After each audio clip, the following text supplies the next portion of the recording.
สบายดีพี่น้องวันนี้มาพบกับ2 สาวเวียงอีกเนาะวันนี้ก็ลาบหมูคือเก่าพี่น้อง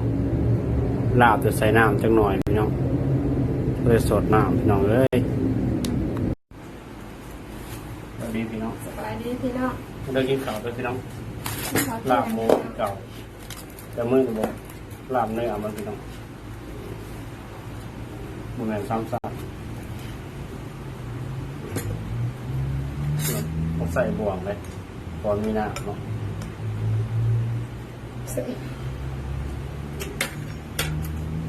แซ่บคือเก่า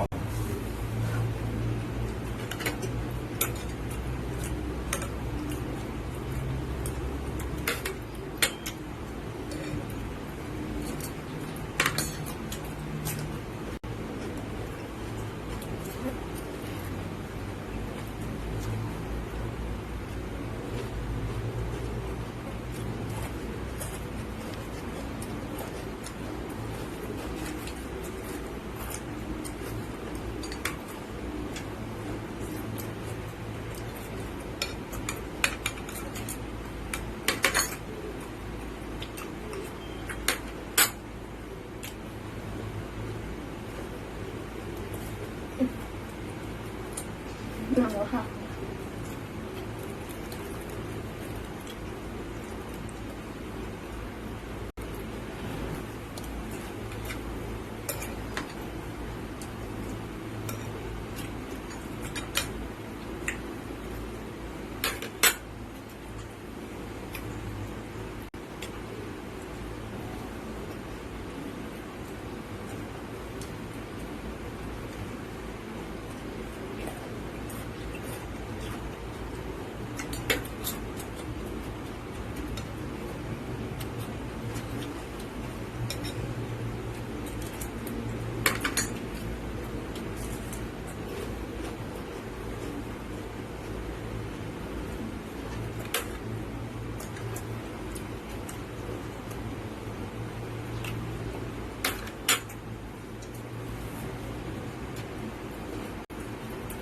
กอดเกลือ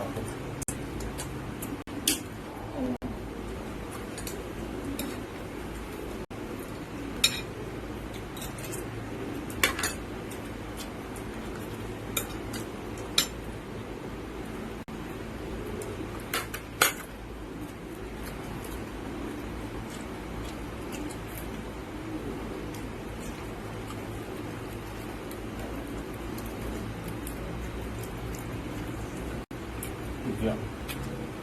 มาก เกิด จอกตัวจีนในตลาดนะ มัน ยอมลงนะ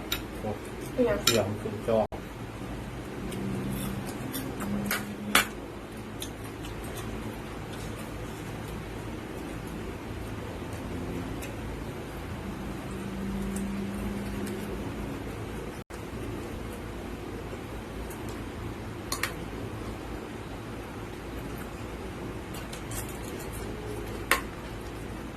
หลามูคือหลาบซอยป่า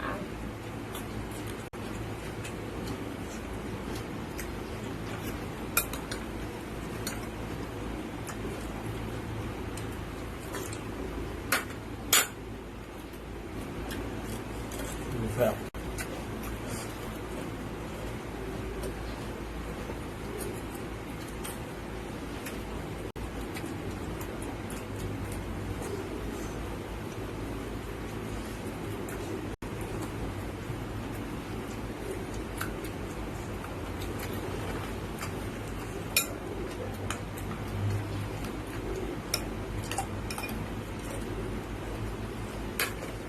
มัน เ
มันพริกมันไม่ได้สุกเองมัน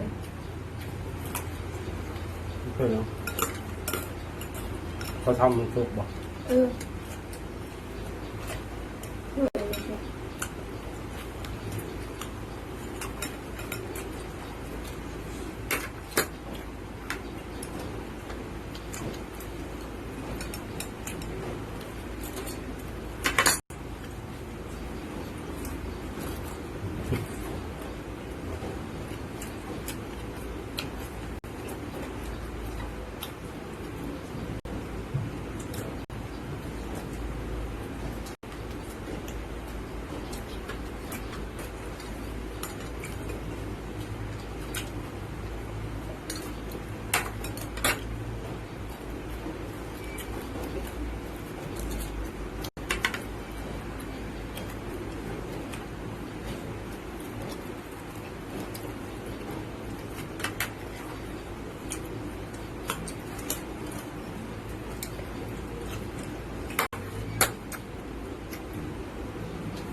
นี่แบบเนาะ